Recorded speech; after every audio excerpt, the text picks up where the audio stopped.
Hey, it's Brian and Chris from the IT team at Resolve Technology.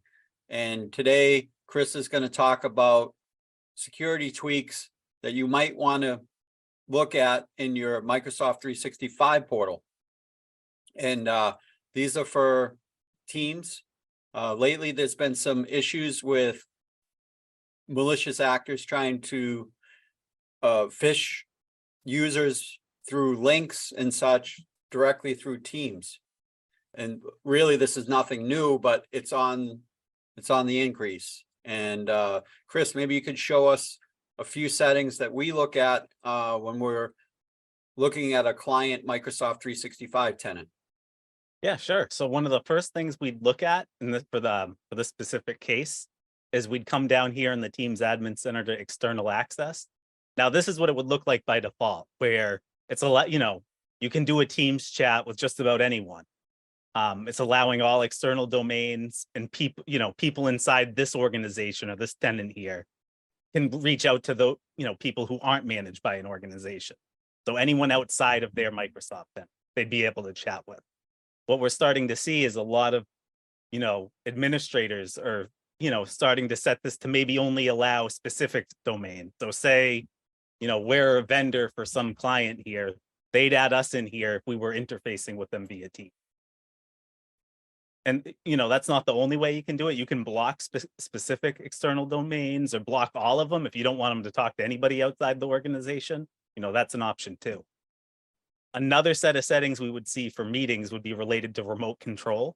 So if we come under in the meeting settings here, internal participants can give a request control, which is generally fine. But this one we generally turn off. It's usually on by default, but this allows external participants, they can give or request control. We generally turn that off because, there's various remote tools out there that, can do quite a bit to an operating system and have, a higher level of access than you would like. So to my knowledge, Teams doesn't have any kind of audit trail with this functionality. So that's why we turned it off, because we didn't really, it really wasn't needed. So we didn't see a problem with disabling that on some tenant. So you're taking away the ability to control the screen, using the mouse and keyboard.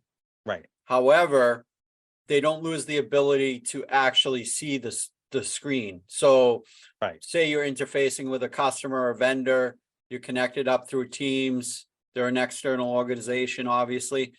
They can still see your screen, Chris, right?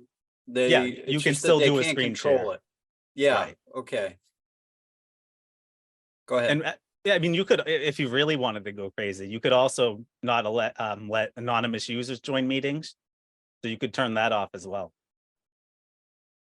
Because out the box, everything's mostly just on.